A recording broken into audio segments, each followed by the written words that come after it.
Okay. Dan, I just launched the recording, so we will be good to go. Great. All right. Let's do it. S- Starting in three, two, one. Hello, welcome everybody. Thank you for joining us today. It's great to see you all. This is the final stop of the Big Beautiful Tour about the Big Ugly Bill. I'm Dan Fingus, the Executive Director of Vermont Conservation Voters. Back in August, we held the first event in Shelburne, and the response we received told us we needed to do more. Over the past 4 months, we have held 7 in-person events across Vermont and featured panels with experts from VCV, along with Vermont Natural Resource Council, Hunger Free Vermont, Planned Parenthood of Northern New England, VPIRG, and Public Assets Institute. And we even had Congresswoman Becca Balint join us for a panel in Middlebury back in October. In total, we've had over 500 people attend our events and learn how the Big Ugly Bill is affecting and will continue to affect Vermont and what we all can do about it. We all saw this past summer the US Congress and President jam through one of the most destructive bills of the modern era. We all watched as senators and representatives chose the politics of their president over the needs of their constituents. It was a low point for our country, but hardly the only attack we have been facing from our current federal administration and Congress. The federal shutdown, layoffs of thousands of federal workers from critical departments, the stealing of millions of dollars of legal funds for solar, healthcare, food assistance, and the systematic attempt to make it as hard as possible for anyone to get federal assistance, including our municipalities engaging in flood recovery, and of course, the huge investment in ICE and its Gestapo tactics to round up our neighbors and community members. This has been a dark time for all of us, but we are in this together. Today, we will hear from Vermont experts about how this bill will affect Vermonters in the areas of food security, energy, healthcare, and taxation. We will also discuss how Vermont's government can protect and support Vermonters in the wake of these massive cuts, and what you all can do in this moment to take action. During today's webinar, I'll be starting by asking some overview questions of our 4 panelists, and then I will turn to questions from all of you in the audience. To ask a question today, you will need to write it in the chat, and Jack from our team will collect them all, and we will get to as many of them as we can. Today's webinar is being recorded, and so we can share it afterwards and make sure that this message gets to as many people as possible. Now to introduce our panel. We are lucky to have such accomplished experts in their field. Joining us today are Honor Horton, Executive Director of Hunger Free Vermont, Jessica Barquist, the Vice President of Public Affairs for Vermont at Planned Parenthood of Northern New England and Planned Parenthood Vermont Action Fund, Ben Edgerly Walsh, Climate and Clean Energy Program Director at VPIRG, and Annika Heilweil, Campaign Manager for Fair Share Vermont at Public Assets Institute. All right, panel, let's jump in. We're going to start with Honor with the first question, which is, can you tell us a little bit about yourself? And in better times, what does your organization do to serve Vermont's people, economy, or environment? And what do recent federal cuts and the Big Beautiful Bill mean for your work and the communities you serve? Honor? Thanks so much, Dan, and thank you all so much for being here. I am Honor Horton. I'm Hunger Free Vermont's Executive Director, and I'm really honored to lead a team of people whose primary expertise is in all of the different federal nutrition programs. So Three Squares Vermont is what we call SNAP here in Vermont, and that's what I'm going to talk about today. But also school meals and summer meals and after school meals and childcare meals and WIC and Meals on Wheels. There are so many different federal nutrition programs, and we work to make sure that they are accessible and working well and really available for everybody in Vermont. Hunger Free Vermont's been around for 32 years. Our mission is to end the injustice of hunger for everyone, and prioritizing the people who are most affected by hunger to make permanent and systemic changes. And so we do that work through advocacy and working to make legislative change and administrative change to all these programs, public education and community engagement, and technical assistance and trainings for all the different hundreds and hundreds of organizations in Vermont that help people connect to all of these different programs that make up our food security safety net in Vermont and in the US. And we could go to the next slide.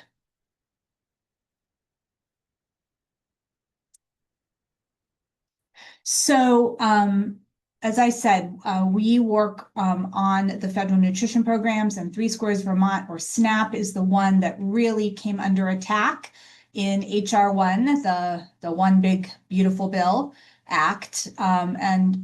This means that a lot of people in Vermont are going to be affected. 63,000 people, that's about 10% of Vermont's population, are currently participating in Three Scores Vermont. And 85% of those folks are children, people over age 60, and people with disabilities. This program brings $12 million every month into Vermont to go into our food system, and for people, goes directly to people to buy food at grocery stores, farmers markets, all across our state. And it is the most effective, dignified, and by far the largest anti-hunger program we have in Vermont. Next slide. So what does this budget bill, this budget reconciliation bill, mean for Three Scores Vermont recipients? Well, it's the largest cut to the SNAP program nationally in the history of the program. And it enacted a lot of different, very complicated funding cuts and eligibility changes to the program. What's most important for us to remember is that all of this was done in order to find the money and push through tax breaks for the wealthiest people in our country. These eligibility changes have already impacted over 7,000 households in Vermont just since October, and many thousands more households are going to be impacted over time. It forces all states to make a lot of really time-consuming and complex changes to all of the systems that our state uses to administer this critical food security program. And then it not only does it make a whole lot of extra bureaucracy for state governments, but it makes state governments foot 50% more of the bill to cover the costs of implementing it. So it is going to cost us at the collective level for the cost of administering the program, and it's going to cost 63,000 people individually with cuts and changes. And it imposes just huge additional paperwork burdens. I mean, really, the way that these cuts happen in this bill is by making it so difficult and confusing for people to apply that they give up applying, even though most people are going to remain eligible. The whole plan in the budget reconciliation bill is to make it so difficult for people to apply that they give up even though they're eligible. And so it's going to force a lot of low-income people in our state to see reductions, and in some cases, even total losses in their monthly benefits. So that wraps up my answer to the first question, Dan. Thank you. Thank you so much, Nora. We'll hear from you again shortly. Jessica. Hi, everyone. Thanks so much for spending your lunchtime with us. I'm Jessica Barquist. I'm the Vice President of Public Affairs for Planned Parenthood of Northern New England and the Planned Parenthood Vermont Action Fund. So Planned Parenthood of Northern New England, PPNNE, provides comprehensive reproductive and sexual health care to more than 14,000 people in Vermont at 6 centers across the state, as well as virtually through telehealth. And approximately 1 in 4 of the patients seen at PPNNE have Medicaid insurance. So we are really supporting some of the most vulnerable patients in Vermont and are often the only healthcare provider a patient sees in a year. About 56% of our patients identify as having a low income. And so folks are turning to PPNNE for affordable, high quality care that includes wellness exams, birth control, STI testing and treatment, cancer screenings, abortion care, as well as a variety of limited primary care services. Folks often think of us as an abortion provider, and while super proud to provide that care, it represents about 9% of the care provided. So the vast majority of the care that folks are receiving at Planned Parenthood is really that primary care, that contraceptive and family planning care. And from the Action Fund side, we'll just note that Vermont has been and is always incredibly supportive of reproductive and sexual health care and ensuring that all Vermonters have access to that care that we need. So we have a constitutional amendment protecting reproductive freedom. And when that came to the ballot box, that won with over 77% of the vote in the state, which is really wild. Looking at other states that have passed similar constitutions, like Vermont's support for our amendment was so high, and it received over 50% of the vote in every single town in Vermont, including in towns that overwhelmingly supported Trump. When we step out and look at Vermont and our healthcare system, we can see that overall things are really fundamentally broken in our healthcare system as it is. So right now, we know that the United States has the most expensive healthcare in the world. And within the United States, Vermont has the most expensive healthcare. So that really means that out of anywhere in the world, Vermont has the most expensive healthcare. The US average is about 7.9% of annual income is spent on healthcare, and Vermont is about 19.6%. So there's a lot of money already being expended in healthcare. And what we're seeing with HR 1 in this bill is a tax directly on Planned Parenthood, but are a tax on healthcare and the funding of healthcare more broadly. And so putting it into the context of where Vermont is already really struggling, these effects of this bill, HR 1, are going to be really disastrous to Vermont as a whole. So one of the first things that went into effect with this bill was a ban on Medicaid funds to Planned Parenthood. It's the Medicaid defund of Planned Parenthood. And that happened right away and had really big impacts on Planned Parenthood and the care we receive, right? We're already providing that free and low cost care to the community. And now we are still seeing those Medicaid patients, but are unable to receive federal dollars for those. And then when we look outside of Planned Parenthood, right, the HR 1 has really broad impacts on our Medicaid program as a whole. So right now, about 26% of Vermonters utilize Medicaid. And the changes that this bill are going to make to Medicaid over time are really disastrous for healthcare. If you could go to our next slide. The estimates are unclear because there are a lot of things that are happening over a long time period, and that is by design. This bill was written so that a lot of these things don't go into effect until after the midterm elections. But the current estimates are that about as many as 45,000 Vermonters could lose healthcare coverage as a result of just this bill. And then we know that with the loss of the Affordable Care Act tax credits coming in January, health insurance is going to get way more expensive for a lot of folks. And we are seeing a lot of people choose or just simply be unable to continue their healthcare coverage. So there are going to be a lot more Vermonters who are uninsured as a result of this bill and other changes. Some of the other things that are happening in this timeline are an increase in eligibility determinations, essentially just making that paperwork to stay on Medicaid far more cumbersome for folks so that it is easier for them to fall off and drop their Medicaid coverage. They're also instituting work requirements. Retroactive coverage limits are going to be shortened, just a lot of things that are going to make it way more cumbersome for folks to get the health care that they need and to keep being eligible for Medicaid insurance. We haven't seen a lot of the impacts yet on non-citizen populations, but we're already seeing those impacts in terms of folks being afraid to get the care that they need, and that includes life-saving care and prenatal care.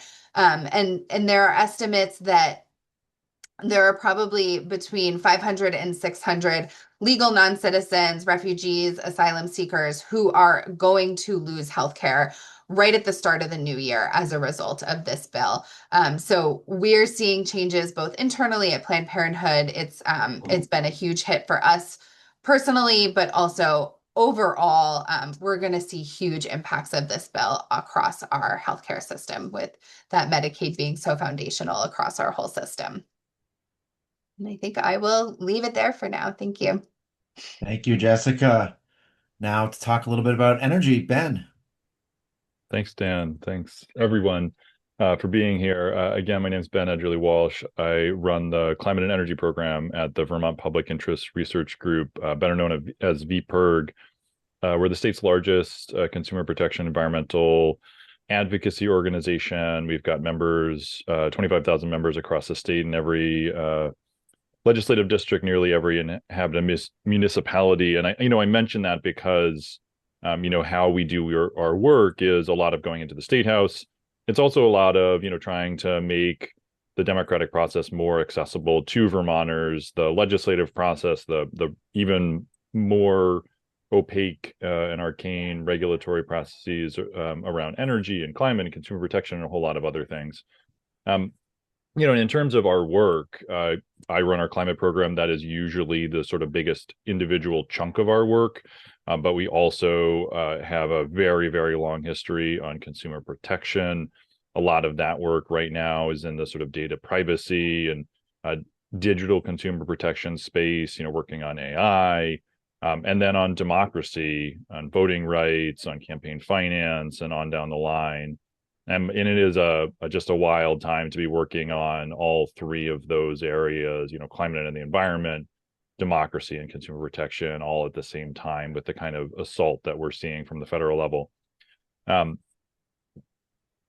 In terms of our climate work, really our focus, of course, is cutting carbon pollution.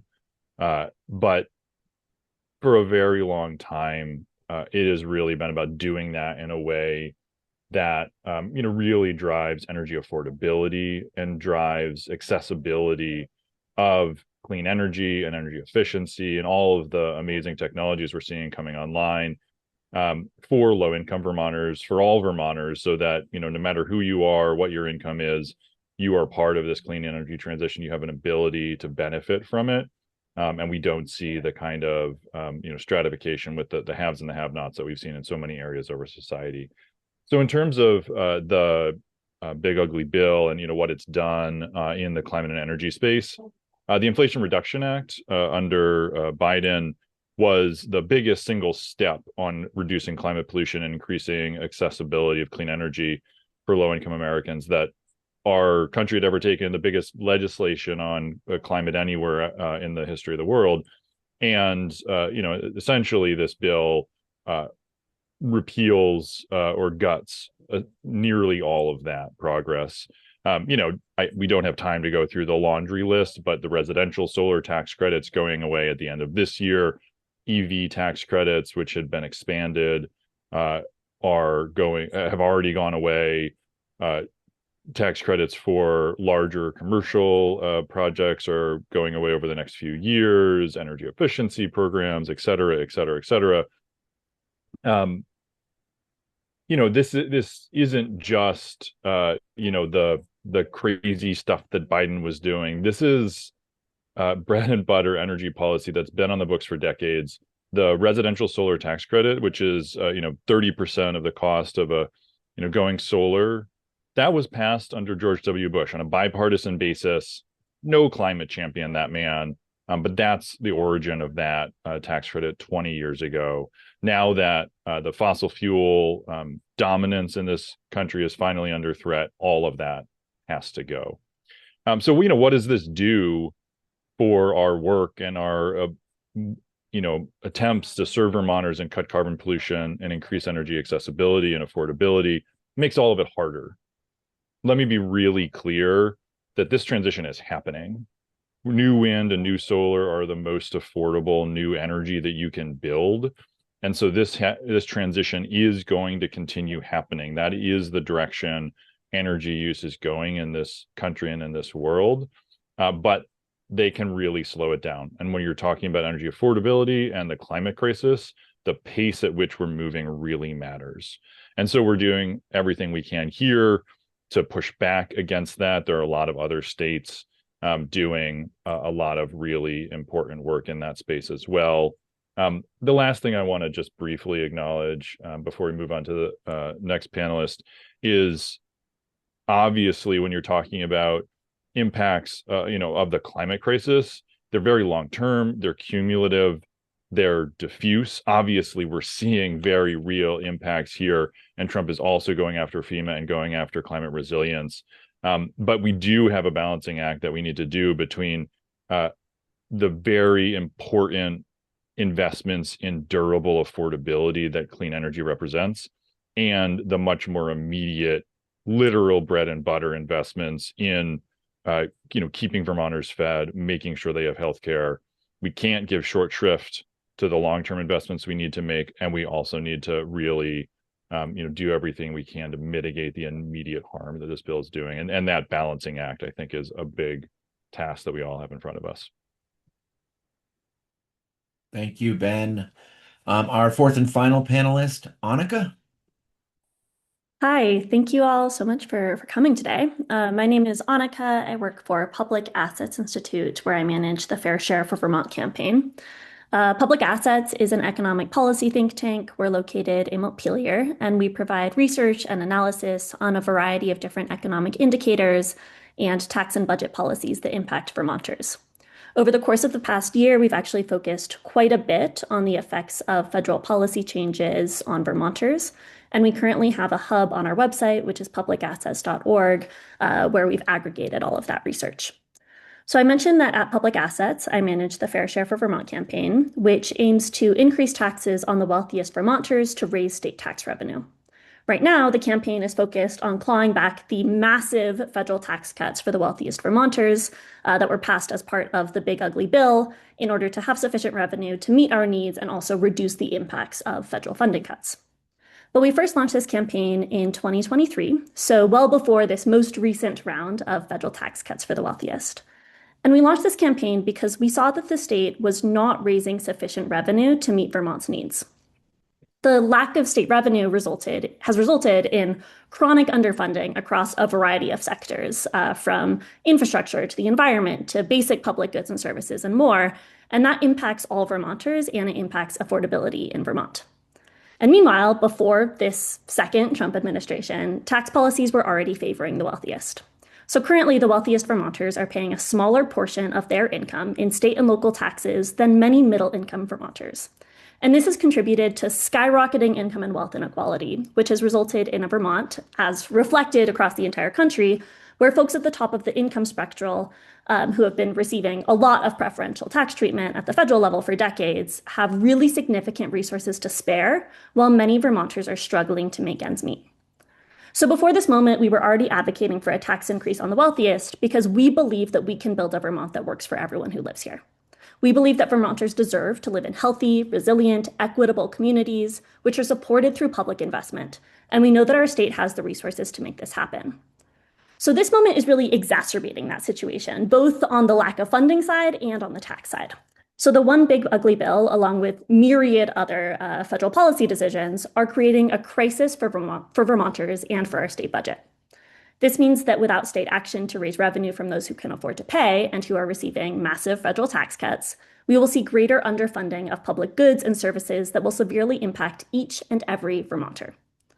So this bill, importantly, gives, as I mentioned, really massive tax cuts to the wealthiest. So due to the passage of this bill, the top 1% of Vermont income earners will receive an average federal tax cut of $57,000 per year. That's per year per filer. And that's twice the income of a Vermonter who is working a full-time minimum wage job. So just as the current situation is exacerbating our funding situation, as all of the previous panelists have dug into a little bit more, it's also exacerbating the solution. It's opening up a lot more quote unquote tax capacity from these folks at the top. So in a time when all of us are set to suffer from federal funding cuts while the wealthiest are getting a really massive federal tax bonus, we continue to advocate for increased taxes on those highest earners in order to protect Vermonters from federal funding cuts and make the needed investments that already existed prior to this presidential administration. I'll pass it back to you, Dan.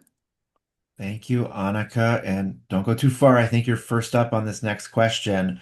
If those in charge of the federal government refuse to act to head off all this harm that's going our way, and it seems like they are going to refuse to act, how do you think Vermont as a state could, and probably more importantly should, respond to protect its residents?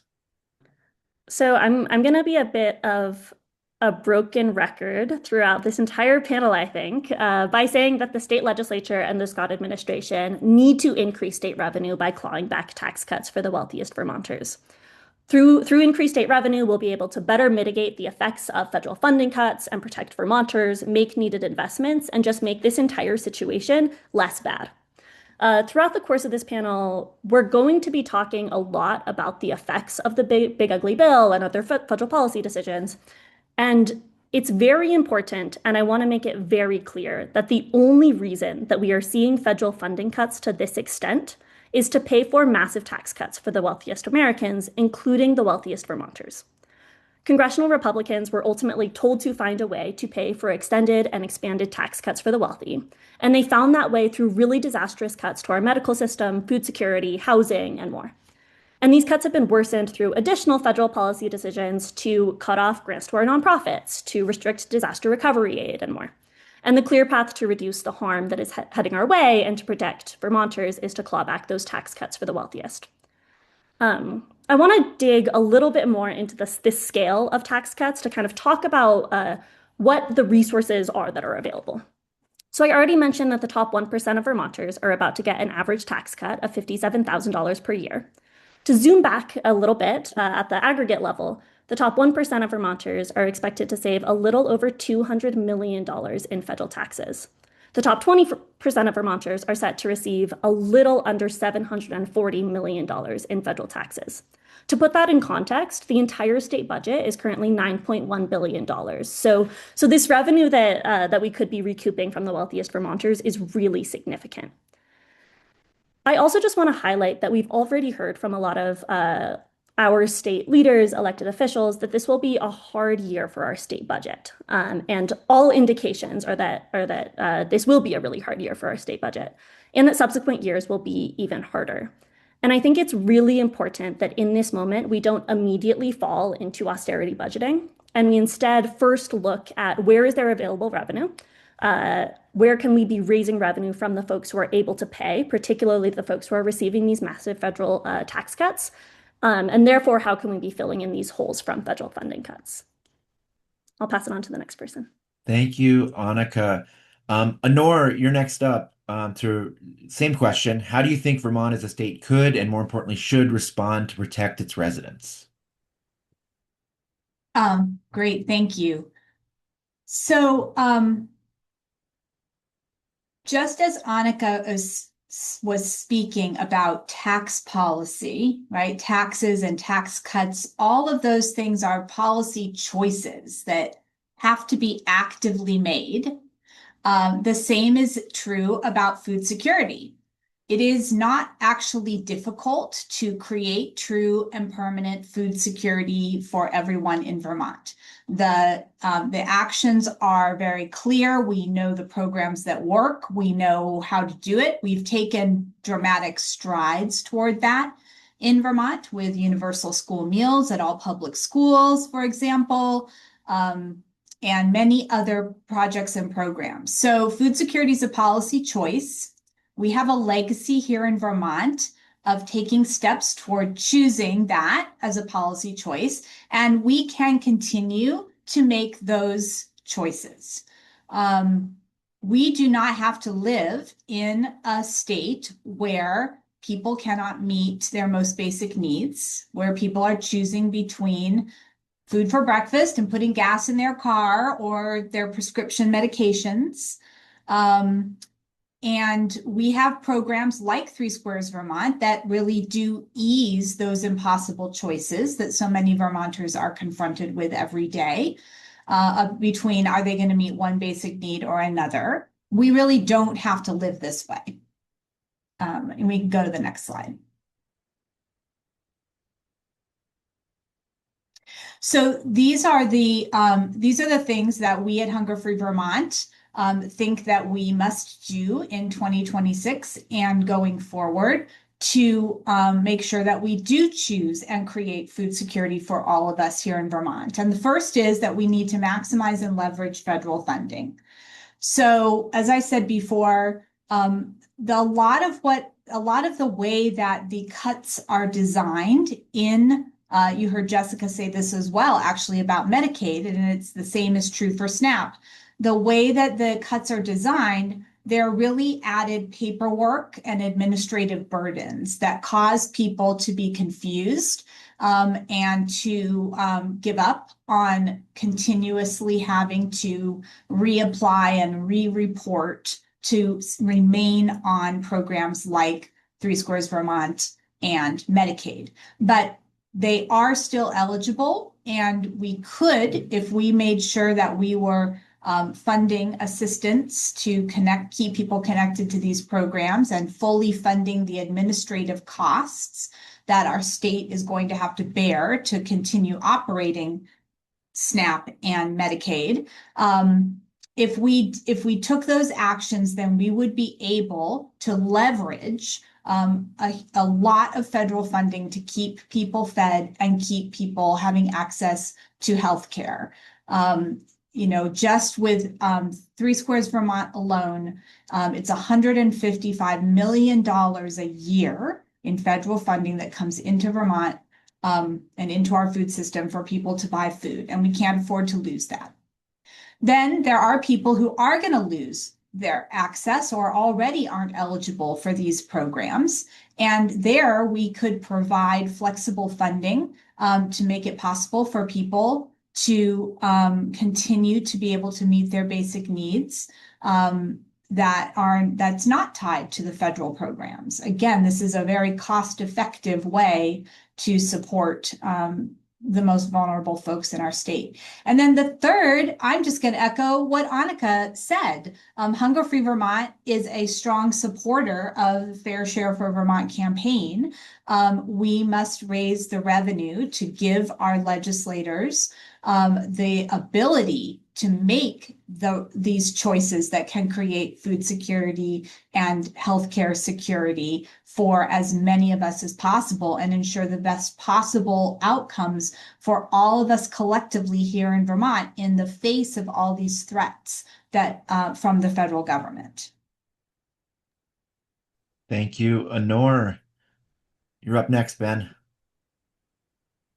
Great. Well, I won't belabor that point, except to say, of course, it makes sense for us to look at new resources here, and it makes sense to be looking at the places that the federal government, putting money, as you just heard, especially from Annika.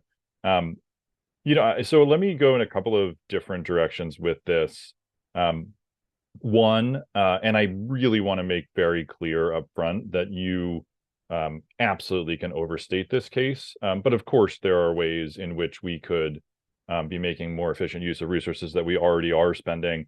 One example in the energy space that I often bring up is the work that Efficiency Vermont's doing. And, if your goals are first and foremost to cut carbon pollution and increase the accessibility and affordability of clean energy for low-income Vermonters, and I would say those should be our top goals in the energy and climate space.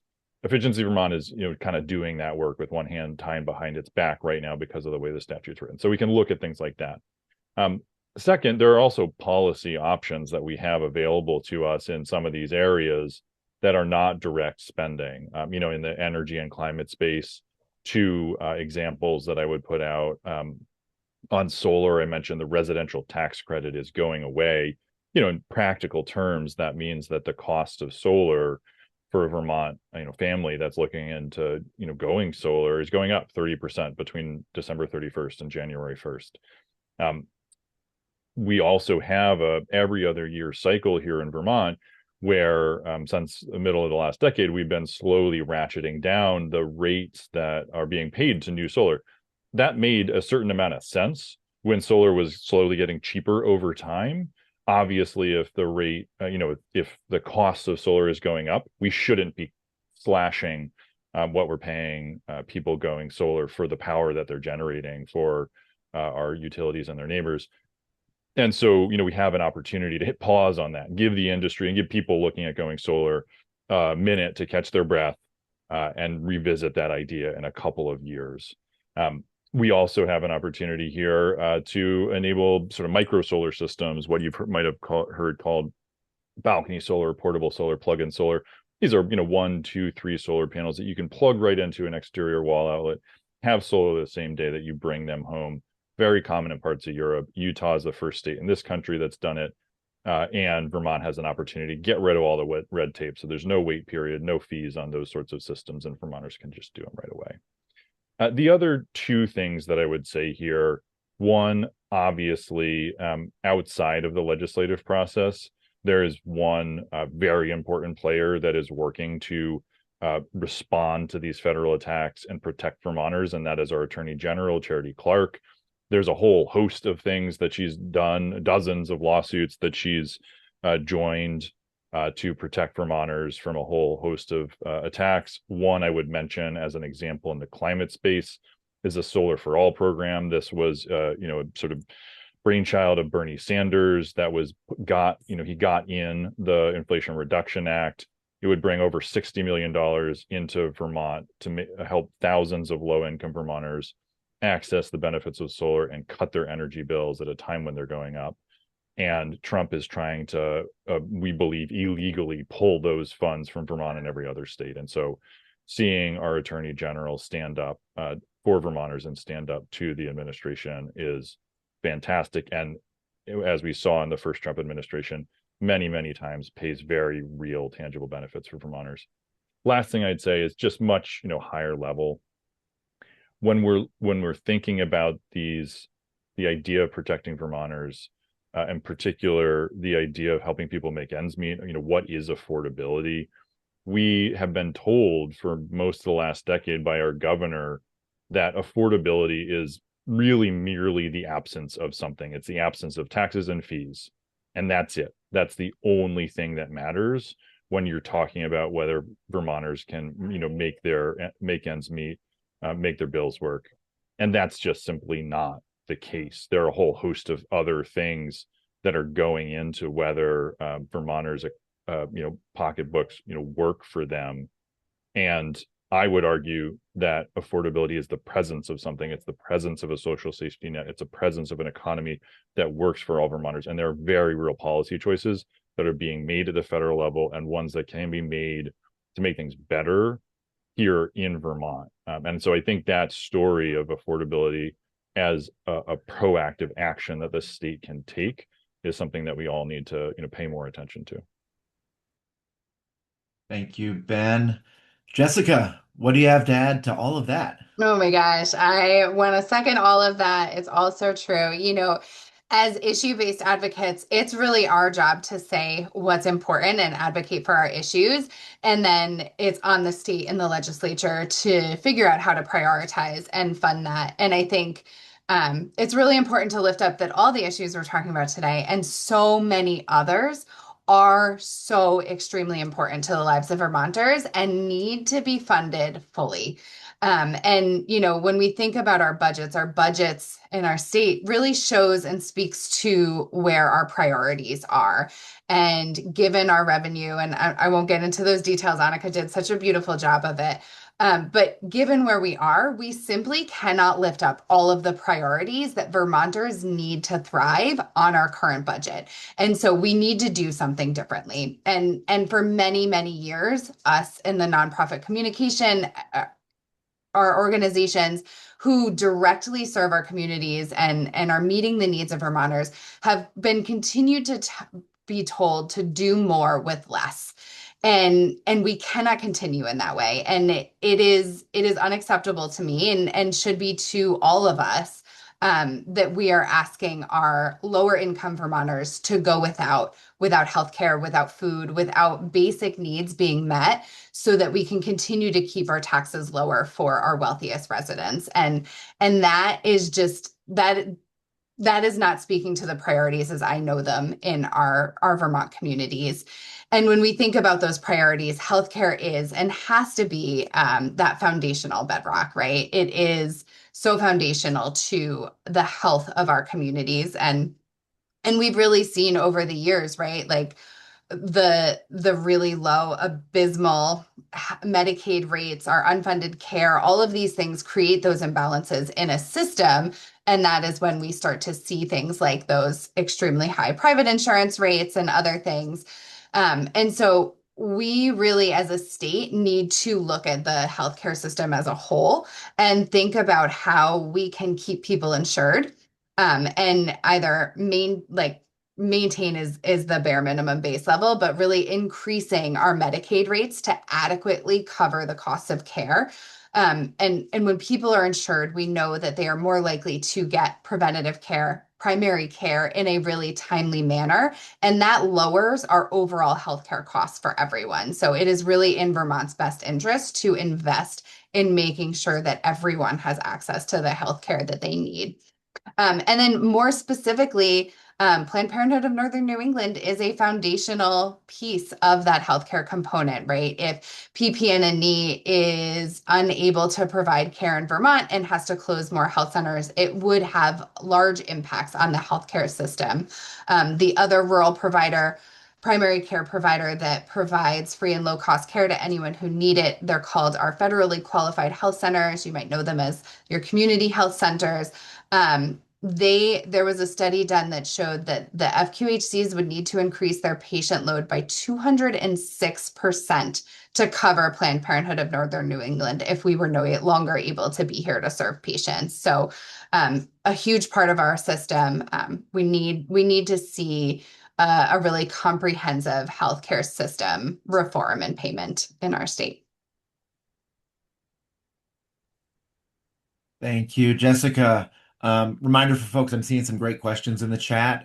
If you have questions, I'm about to ask the third and final prepared questions, so please get them into the chat and we'll get to as many as we can.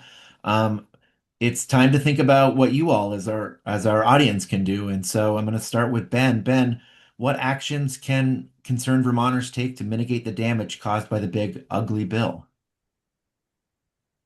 Well, let me start with the number one thing that I would say Vermonters can do, which is frequently get in touch with the governor. We can put up on the screen, I think, and drop in the chat his phone number. But if you have a pen and paper, if you're old school like that, it is 828-3333.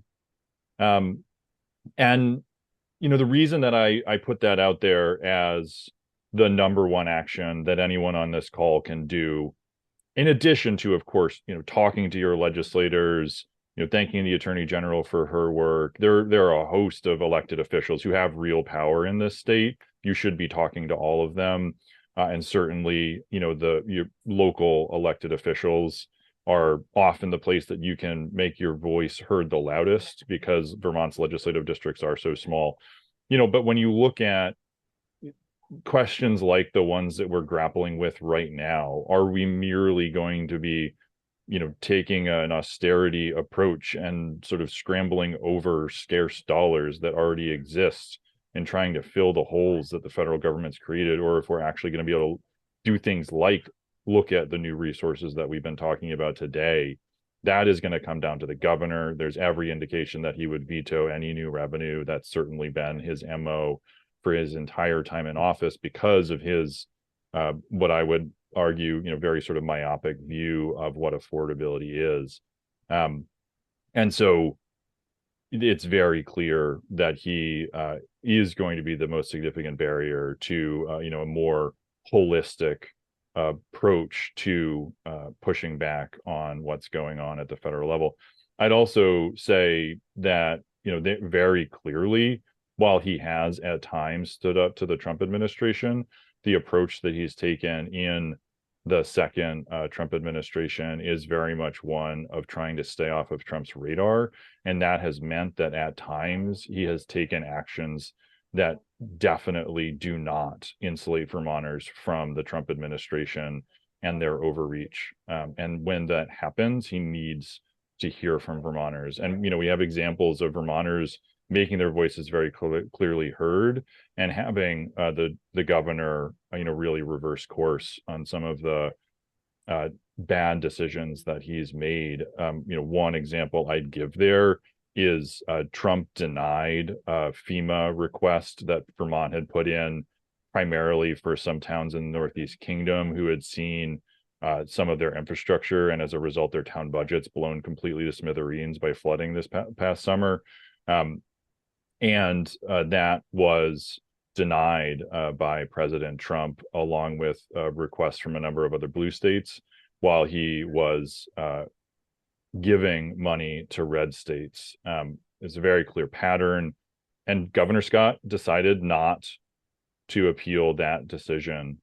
That was a decision of Governor Scott's that he reversed several weeks later after hearing from quite a number of Vermonters, and he ultimately did appeal that. So we know that organizing works if we do it.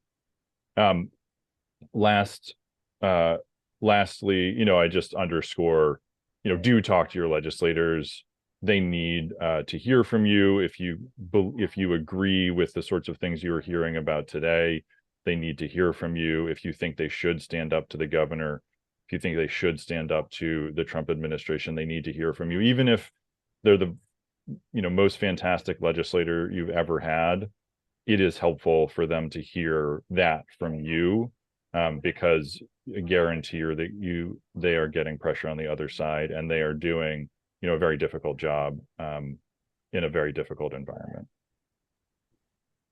Thank you, Ben. Folks may have noticed a slide was up first when Ben started that's got QR codes for all of our how to stay informed with all of our organizations. We're also going to be having a follow-up email where we give these links. So if you can grab them here, great. If not, you'll have them in your inbox shortly. Jessica, same question. What do you think?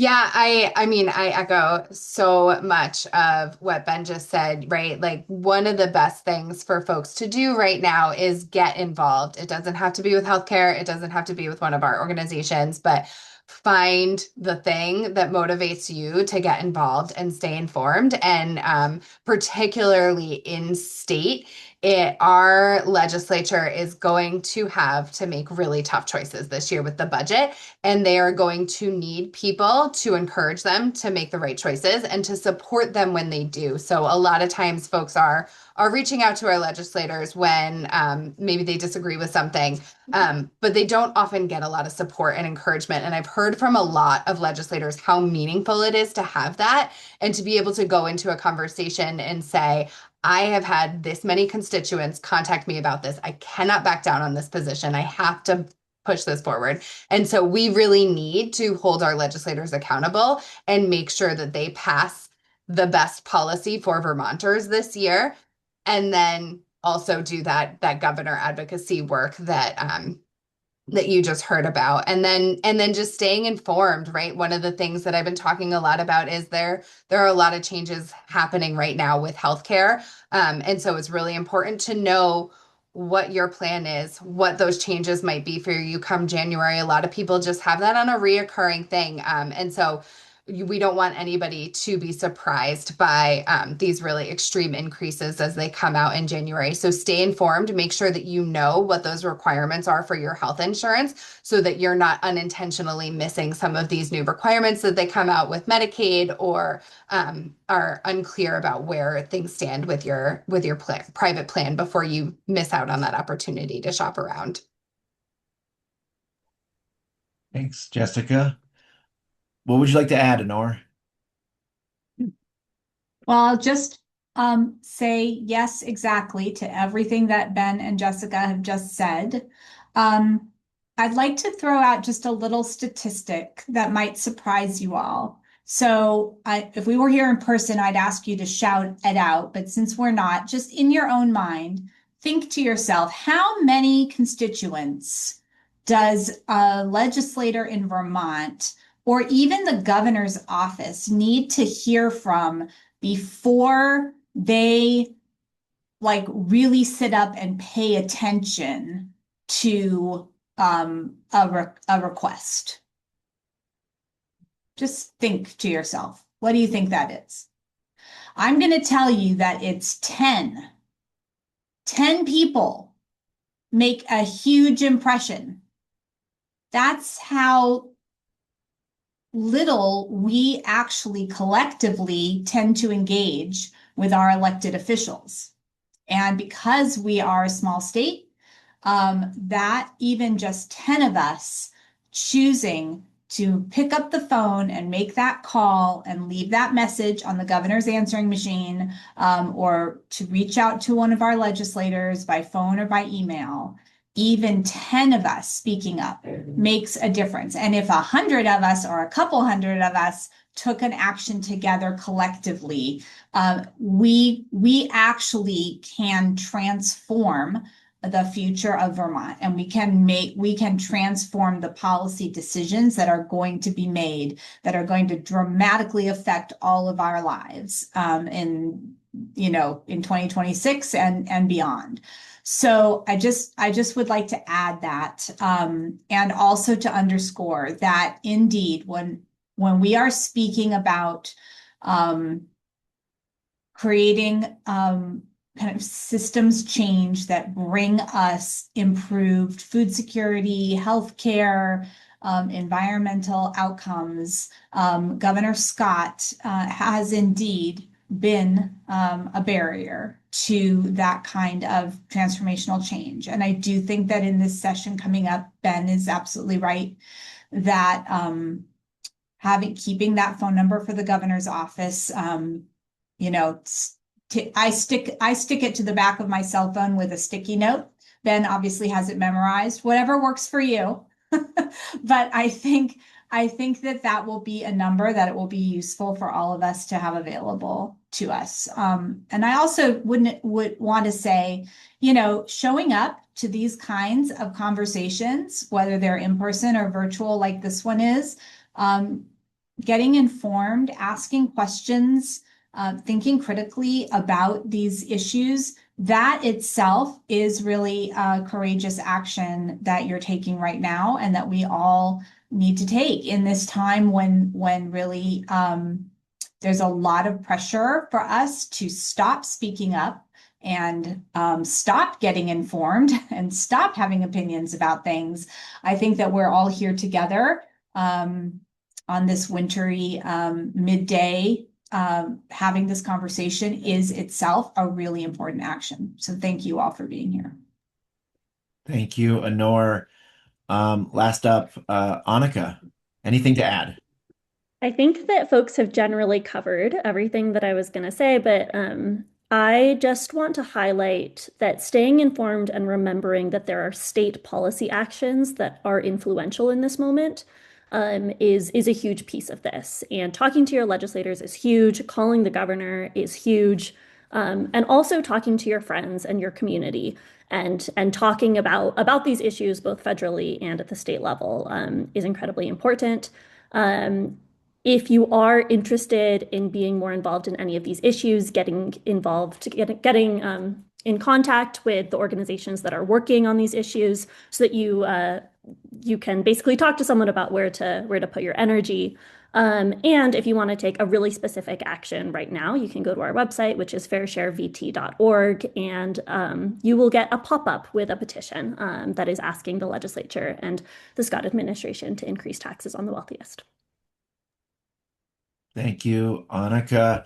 We're going to turn now to questions from you all in the audience that were put into the chat. You can still keep adding questions to the chat. The first place we're going is a cluster of questions around healthcare. 3 or 4 different people have put some healthcare questions. I'm going to try to distill them down to 2 main questions for you, Jessica. One is why? Why do we have the highest costs in the country? Where is the money going? And then the second question is, how can we change this? Can we do single payer? Can we have a broader statewide conversation on healthcare? So why and how can we change it? Yeah, thanks. I knew this was coming. I saw that chat.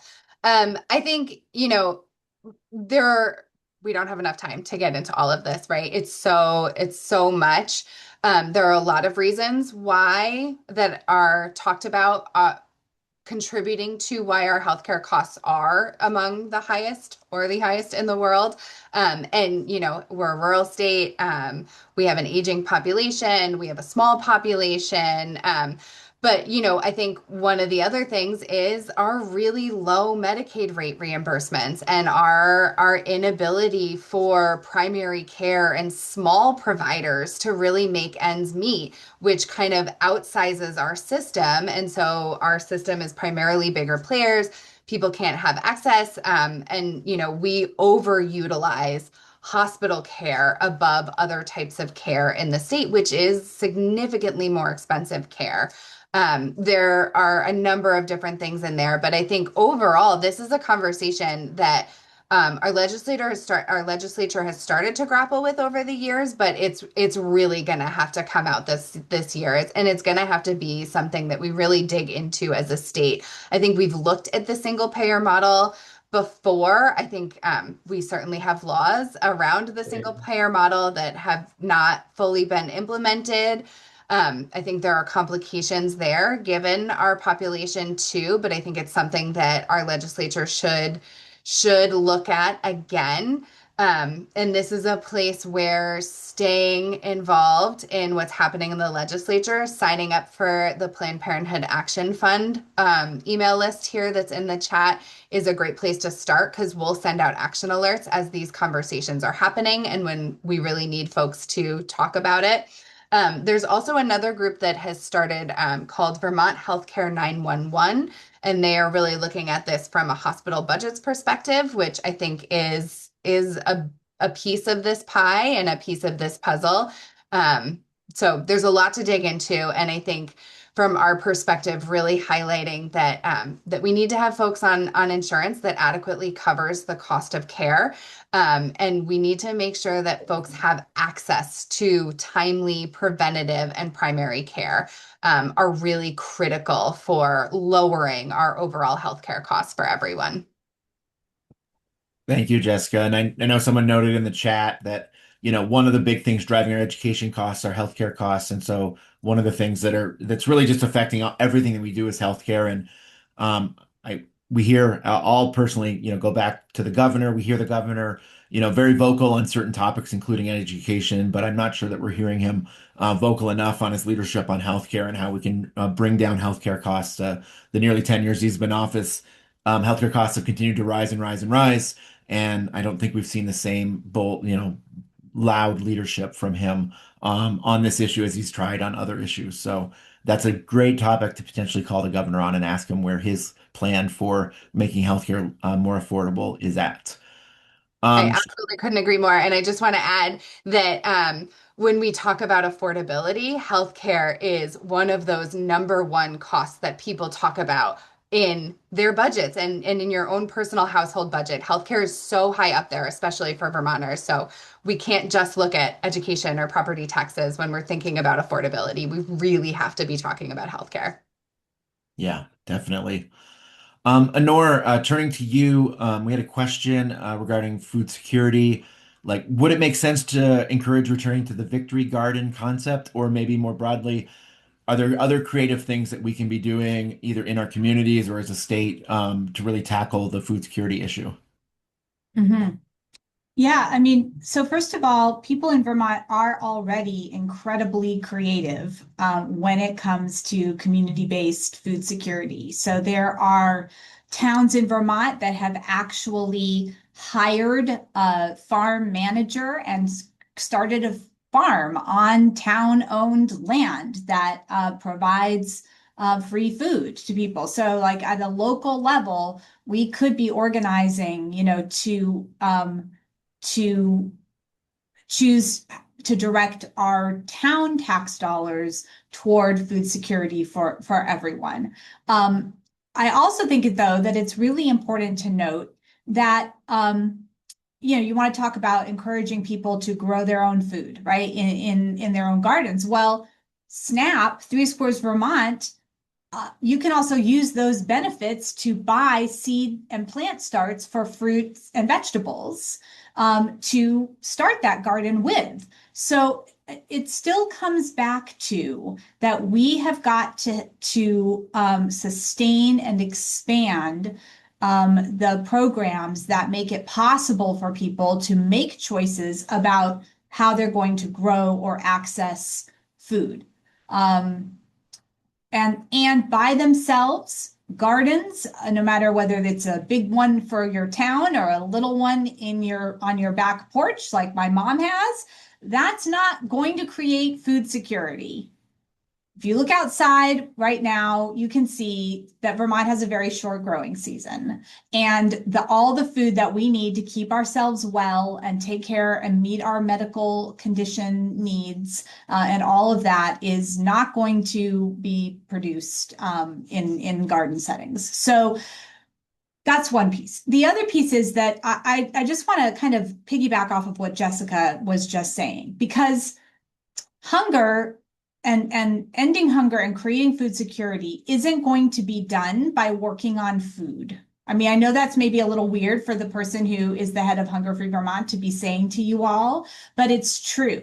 Because when people aren't getting enough food, it's because they can't afford to buy enough food for themselves and their families. And they can't afford that because they are paying the fixed costs that all other basic needs require. Healthcare, utilities, all of those things with insufficient resources. So the only way we're going to end hunger is if we make sure that people can meet all of their basic needs at the same time. Otherwise, food is the first thing to go out of anybody's basic needs budget. So I think we've got to take the holistic approach. And that's why, I'm so excited that we're all here together and we've created this panel that is talking about multiple issues at the same time, because that's the kind of thinking that we've got to bring to really transforming this concept that Ben raised of affordability in our state. Thank you, Anor. Thinking about all of the interconnectedness of our budgeting, we had a comment, Annika, that I think you might want to maybe react to, which is that our budgeting is backward. We decide how much money we have and then try to determine what we can support with it. Instead, we should determine need and then structure our tax system to support those needs. Do you have a reaction to that, Annika? Yeah, so at the moment, what we do is we have a revenue estimate for how much we anticipate to bring in any given year, and then we figure out what we can fund based off of that estimate. And this is fundamentally backwards, right? We should be having an accurate analysis of what we need to be funding in Vermont, and then figure out if and how we can be raising sufficient revenue to meet those needs. So this would be kind of flipping our budget process. One of the problems at the moment is that we don't have a comprehensive understanding of how much increased revenue or how much our budget needs to increase in order to meet the state's needs. So a big step to kind of getting to a place where we actually can be meeting those needs would be to accurately assessing how many needs there are in Vermont and what revenue needs we have there. I will say that as a first step as well, raising revenue is intrinsic no matter what. During our budget system, as everyone on this panel deeply knows, needs are always kind of put up against each other. So basically the legislature is consistently in a position of if they're going to fund X, then they need to not fund Y. It's always this zero-sum game. So in order to kind of get out of this situation, we need to A, raise revenue, and B, accurately assess needs. Thank you, Annika. So the next question was made to me, so I'll try my best to answer it. The question is if I could speak to the impact of natural resource conservation and flood resiliency programs. So, I mean, we have obviously seen huge federal hits to both of these things. When you think about flood resiliency, the part of our government that is most directly working with FEMA and with these flood resiliency things is our municipalities. And so, like we've seen with healthcare and with food security, the administrative burden that the Trump administration has been putting on our municipalities is pretty great. It used to be there was a more even monthly or quarterly system of updating FEMA on what we were doing on projects, and Trump has actually moved that to a weekly update process that is just as onerous as that monthly or quarterly would have been. And so I know municipality staff are putting in hours and hours and hours just doing updates to FEMA to stay in the programs for money that eventually will come, but still hasn't come for many, especially many in the 2024 floods that are municipalities are still waiting for floods for damage that was in the millions for municipalities whose budgets sometimes are around $1 million. I know I live in Plainfield. I know that we have, $20 million plus dollars worth of damage from the 2024 floods, and our annual budget's about $1.3 million. And so it's this unbelievable burden on the town that can't really be met without that federal help, and that federal help isn't coming very quickly, and we're still worried that it may not come at all. When it comes to natural resource conservation, I mean, I think there's a kind of two-pronged attack, which one is that there's been huge cuts to the EPA and other departments that are there for oversight and to really create programs to protect our natural resources. They're not there anymore, so they're not able to be support for our states, for our state departments, but also for all of our citizens. And so that's very concerning, and something that's having to be dealt with when we think about clean air, clean water. And then the other thing is that Congress continues to find ways to try to attack our environment. Currently the House has been talking about and may pass the Permit Act, which basically would gut the National Clean Water Act. There's also a toxics bill, the TSCA reform, which would not only make toxics more permissive nationally, but would also preempt states from taking action on toxics. And we are actually a leading state every year bipartisanly, tripartisanly, if you think about the progs as well. We pass things that limit our PFAS, that limit toxics, that make Vermonters healthier. And this TSCA bill would preempt that and not allow us to continue to move forward on these important issues. And there's lots, like as one example, Parquat is a chemical that's used in agriculture. It's used very lightly, I think, in Vermont, but it's still used, and it's actually got a direct link to Parkinson's disease, and so it's like a public health thing. That's a bill that's going to be in the state legislature this year to ensure that we're protecting the health of Vermonters. That's something that could be stopped by this federal legislation. So. It's never ending, the number of places that this administration and Congress are trying to attack Vermonters. So moving, and Ben, I don't know if you have anything to add to that. Yeah, just one thing, and apologies if this is redundant. I missed the beginning of your answer. My daughter's homesick from school, but one specific resilience program that the Trump administration has attempted to end, multi-billion-dollar program nationally, the Building Resilient Infrastructure and Communities program, that was should be bringing at least several million, 5 million plus into Vermont. The Attorney General has challenged that, and there was very recently a ruling by a federal judge that the ending of that program was in fact illegal. So I assume the administration will be appealing that, but hopefully that is money that would still come into the state. Great. And something I didn't mention, so that's excellent. Thank you for adding that. So we have another question. I think this could probably go to a number of the panelists, so jump in if you'd like to answer. How much money generated in the state is leaving the state? Specifically, they give example about a lot of property being owned by out-of-state property owners, and this person specifically mentions that 80% of the property in their town is owned by out-of-state owners, and many of the ski resort areas are in this situation. Would anybody like to weigh in and talk about out-of-state ownership of property, or how much of our money is leaving the state? I can jump in. I will say that I am not sure how much money generated in the state is leaving. I don't think I can answer that part of the question. So if anyone else can. As to second homeowners, the legislature is currently in the process of basically creating another property tax classification, specifically for second homes, so that we would be able to have a different tax rate for second homes. Currently, there's only two types of properties, homestead and non-homestead. So second homes are being taxed at the same rate as things like businesses. So hopefully there will be some more movement on that issue, and we'll be able to start thinking about tax rates for second homes.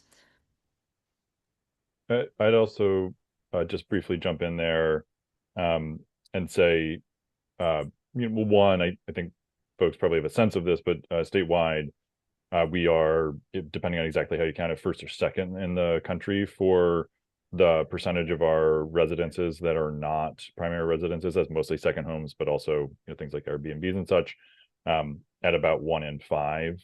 So if you're thinking about housing as an issue, we actually have quite a lot more houses here than Vermonters are able to use. The other in the energy space thing to know is we have a sales tax exemption for heating fuels for residential purposes. That's not true for commercial purposes. The sort of theory, like the philosophy there is heating a home is an essential thing, like food, right? And so that we have a sales tax exemption there. I would argue that heating a second home, ski condo, et cetera, perhaps not in that exact same category. There hasn't been an official estimate of how much that is, but it's at least several $million a year. And essentially it's a, subsidy for fossil fuel use for second homes. So there are, other aspects of this than just the property tax for education. Thank you, Ben. Any other thoughts? All right. I think that gets us through our questions for today. Really appreciate you as the audience all being here with us, and educating yourselves and hopefully taking this information, sharing it with your neighbors, friends. If you're still on social media, sharing it on social media, and obviously picking up the phone, making phone calls to your elected representatives, including the governor, at 828-3333, in case anybody missed it. And I also want to thank our presenters, Anor, Jessica, Annika, and Ben. Also, huge thank you to Jack Pitblado from VNRC and Josh Ferguson from VPIRG, who have been the backbone of all of these events across the state. Really appreciate your work there. We will have a follow-up email with all of the presentation links, resources, so be on the lookout for that.